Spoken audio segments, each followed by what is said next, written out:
నిన్న జగన్మోహన్ రెడ్డి నాయకులతో భేటీ అయ్యి ఈసారి ఖచ్చితంగా వైఎస్ఆర్ కాంగ్రెస్ పార్టీ అధికారంలోకి వస్తుంది అని చెప్పేసి కూడా వ్యాఖ్యలు చేశారు. వ్యాఖ్యలు ఎలా చూడొచ్చు అంటారు? వచ్చే అవకాశం ఉందంటారా? అవకాశం అనేది అంటే ఇప్పుడు ప్రభుత్వం పూర్తి వ్యతిరేకత ఉంటే వచ్చే అవకాశం ఉంటుంది. కానీ ఇప్పుడు ప్రభుత్వం అయితే ఏమి హామీ లేదు, అమలు నెరవేర్చట్లేదు. సూపర్ 6 అన్నారు, ఒక్కటి కూడా ఇవ్వలేదు. ఎవరికైనా జనాలకి ఏంటంటే ఈ పథకాలన్నీ కాకుండా డెవలప్మెంట్ అన్నీ చూసుకుంటే బాగుంటుంది. విద్య, వైద్యం అది చాలు. 3 పెన్షన్ 3 పథకాలు చాలండి. ఎందుకు ఇవన్నీ మిగతావన్నీ అవి ఇచ్చి మిగతాది రోడ్లు అభివృద్ధి కంపెనీలు వస్తే ఏ రాష్ట్రంలో అభివృద్ధి చెందుతుంది గుజరాత్ మాదిరి. కూటమి అయితే హామీలు ఏమి ఒక్కటి అమలు చేయలేదు. పెన్షన్ తప్ప ఏమి ఇచ్చారు? అదే జగన్మోహన్ రెడ్డి కూడా అదే అన్నారు. కూటమి ప్రభుత్వం మేనిఫెస్టో హామీలు అమలు చేయకపోతే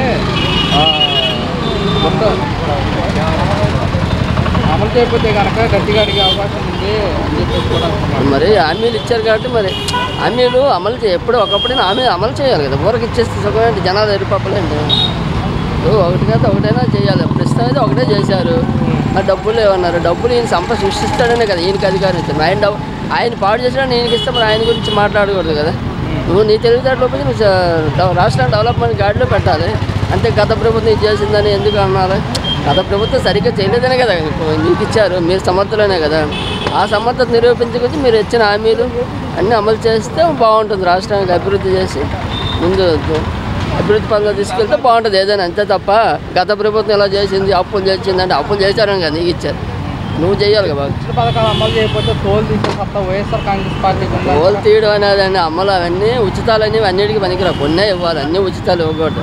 అదేదో అధికారంలోకి వచ్చాక రకరకాల హామీలు ఇస్తారు. సరే ఇచ్చినప్పుడు సగం నువ్వు కనీసం 60% 70% అమలు చేయాలి. చేస్తేనే ఏ ప్రభుత్వానికి మనుగడ ఉంటుంది. ఈ జనాలు అయితే అమాయకులు కాదు. జగన్ 2.0 చూపిస్తా అని చెప్పేసి కూడా అంటున్నమాట. అవకాశం ఉందేమో జగన్కి, చెప్పలేము. మరి ఇప్పుడు కాశ్మీర్లో ఉగ్రవాదులు దాడి జరిగింది, ఎలా చూస్తారు? దాడి ఖండించాల్సింది ఎవరైనా. మొత్తం భారత్ అన్ని పార్టీలతో సంబంధం లేకుండా అన్ని పార్టీలు ముక్త కంఠంతో ఏకమయ్యి పాకిస్తాన్ మీద ఎదురుదాడి అవసరం అయితే చేయాలి. అంతే తప్ప పార్టీలు ఫీలింగ్ ఇలా ఉండకూడదు.